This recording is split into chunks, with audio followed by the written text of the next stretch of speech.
Stephen, congratulations, through in the end, but not without a little bit of drama in the middle of that match. Just sum it up for us, what it feels like. Yeah, the start of the game was very, very weird. Just could not get going. I don't know why I was playing so well in the practice room. But towards the back of the game, I felt like I found my best form. Obviously, almost hit the 9-dart, feeling. The feelings of confidence was showing through towards the end, and the trebles were obviously I was hitting a lot more trebles towards the end, and that gave me the confidence to go on and win the game. You talk about like the attempted 9. You ended up losing that leg. Did that affect you for a couple of legs? Because he seemed to get back into it at that point. Yeah, of course it does. Listen, you want to win any game you play in, and you want to hit the 9 for the fans, for your family, for your management, for the sponsors. I wouldn't say I've been doing it regularly on the practice board, but I hit one in Pro Tour, I've hit a few on practice, and I feel like I'm playing better than ever. I feel consistent, I feel really good in my game, and like I said, just for the first probably 10 legs, I just wasn't in it. But to finish with a 98 average and be disappointed, it shows where my game's at.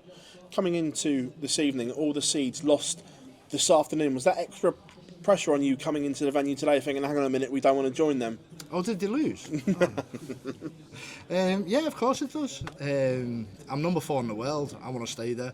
I want to be in the Premier League next year. I want to win world titles. I want to do everything I can in the time left I've got in this game, and I'll give myself 10 years. I know how good I can be. I know how good I am.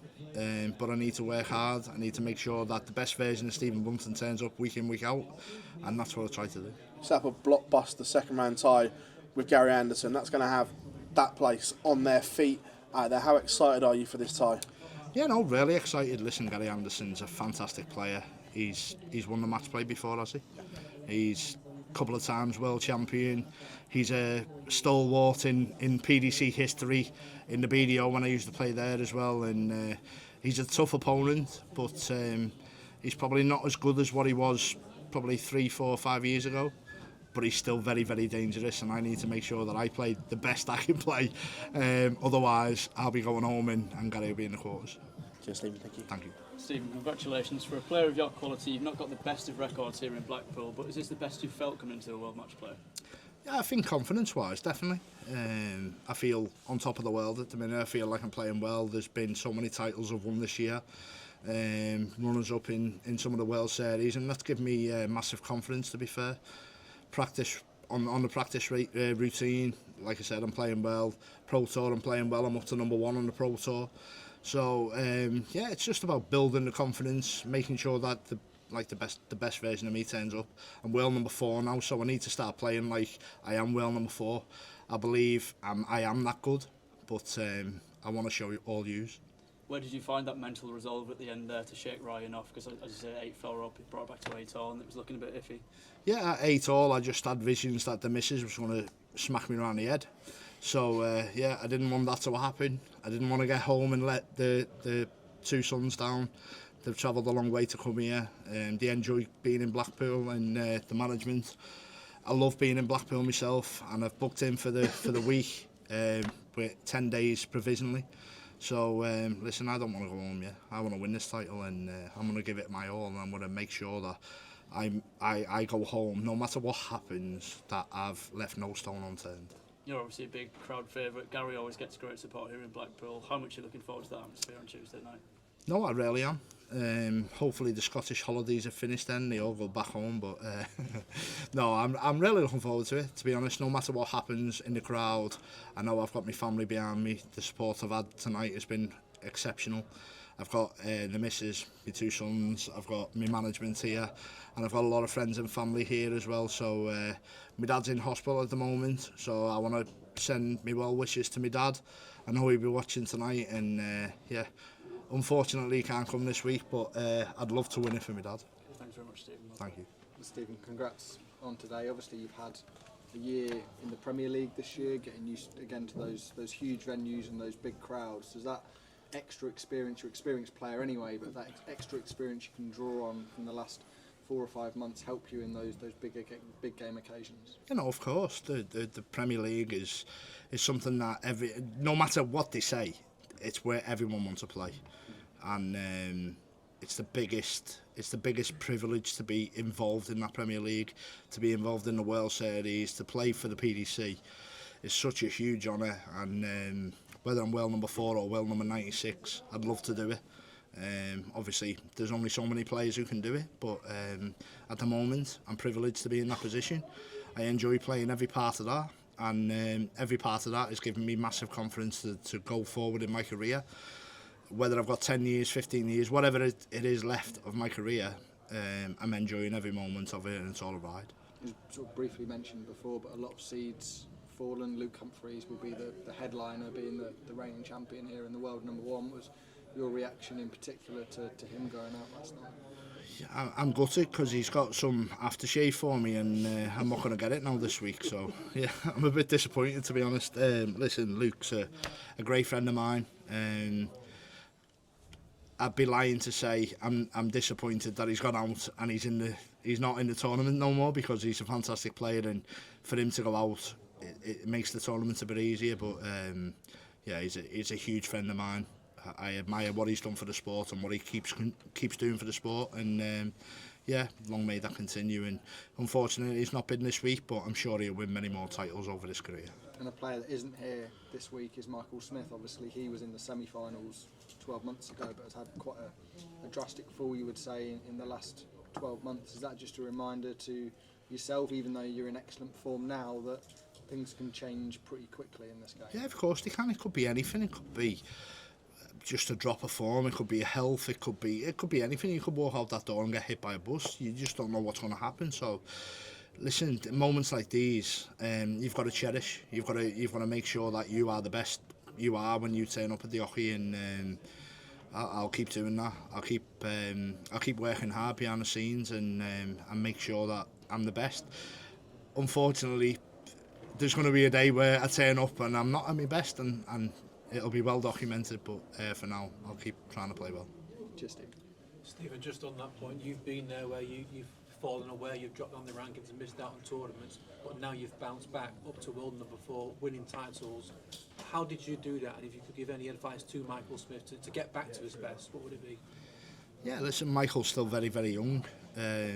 I'm knocking on 41 now. I've been round, seen it, done it, wore the t-shirt, and there's been times in my career where it's been well documented I was going to walk away from the sport. I went to see a sports psychologist. I'm still seeing the hypnotist now, and yeah, it's really, really helping me game. Even this morning, I had a session at 8:30 this morning, feeling really good, and yeah, I think you've got to look outside the box sometimes. You've got to try and find that extra 2, 3, 4, 5%, whatever that may be, and if you can find that, then that's going to take you to that next level. You mentioned that you are in your 40s now, yet playing your best arts, and we see that quite a lot after 40. Anderson, Wright, Clayton, there's loads of players who've been playing for a long time, and for some reason, all of a sudden, they just find something. What is it that they find as you get older, where you can just unlock another level that we didn't think you had? I think being scared that we won't be able to do it for forever. It's never going to happen. And then what do we do when we finish? So, yeah, try and get the most out of your career. Obviously, I still believe I've got quite a few years left in this sport, and hopefully I can stay at the top for that many years. But like you said, it's all about not just on the hockey, it's off the hockey, making sure you turn up and you be the best. I've got a great team behind me. I've got a lovely family behind me. And they push me every single day to be the best version of me, and I think that's so important. Cheers, Stephen. Well done tonight. Thank you. Congratulations, Stephen. Thank you. Is it pleasing that even with the frustrating moments from tonight, that you've still been able to do enough to win? Yeah, no, of course. Listen, I'll go back to my hotel, and I won't even think about the frustration part of the game. I'll think about the winning double, the winning feeling, obviously into the next game now. So tomorrow I'll have a day at the fair. Looking forward to spending some time with family, take myself away from darts, and then obviously the next day I'll be making sure that I get myself ready for Gary Anderson. It's been a great year so far for yourself, obviously playing Premier League titles, for winning the league as well, always helps. Do you come here with a spring in your step, just thinking everything is going your way, and when you look at obviously some of the names going out already, things could fall in your favour? Yeah, no, I don't really look at it like that. Obviously, I enjoy watching the football. I enjoy doing other things away from darts. But I honestly know, like, the season I've had, the performances I've put in, and the way I'm playing, I know that I can win this title. But in the same breath, I also know that there's so many players left in this tournament who can beat me. So I need to make sure that I don't look at the finish line. I look at the next game and the next game and the next game and take it one game at a time. No pressure, relax. Like I said, I'm here with family. I'm going in with a free hit. I think 2 years ago I lost first round, so there's no pressure on the rankings. I'm well number 4. I'm just enjoying the ride, to be honest. Like I said, I've got a great team behind me, great family. Tomorrow I won't even think about darts, and then we go again when we're going to play.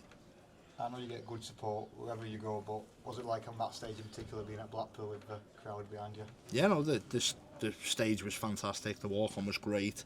I could feel the support as soon as I walked on the stage, and it's so important now. The brand that I've built, the support I've built, the YouTube, the TikTok, everything about what we've done is genuine, and yeah, I think it means a lot, not just to me, for the fans. You can see the support that I've got. Just turning up at the venue, there was 50, 60 people running down the street after me trying to get autographs, so it makes me feel extra special, and yeah, I love the support, like I said, and the fans are why I play. The support, the management, the sponsors, it's all part of the Bunting mental process. Do you feel like the Beatles in the film running down the street with people chasing them? Maybe not the Beatles, maybe Lady Gaga. Cheers, Stephen. Enjoy your day off. Thank you. Stephen, as you said there, you're one of the most popular players on the tour, but at the end of leg 16 there, it seems to be a little bit of a thing with the crowd. They put you off as you're throwing. Yeah, there was just, listen, you get idiots everywhere you play, and it'll just be one person. And that one person whistled at the wrong time. I don't know, he might have been whistling some really nice lady. I don't know what he was doing, but it just come at the wrong time, and obviously sometimes it puts you off, and especially when you're thrown for a double. I think it took it into the next leg as well, but you expect it, especially like when you're playing Premier League. Sometimes it happens, but listen, I've been playing for so long now, it was quickly forgot about, and thankfully I was able to get over the line and win.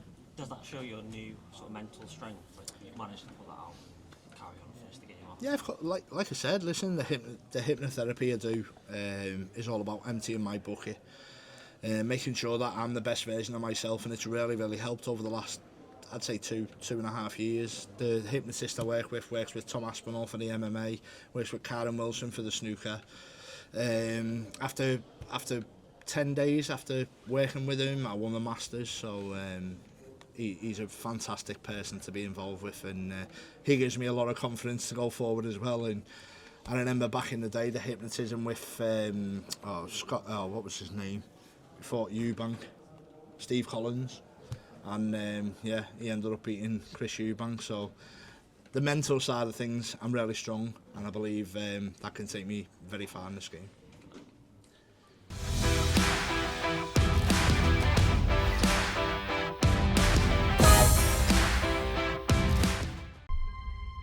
Change your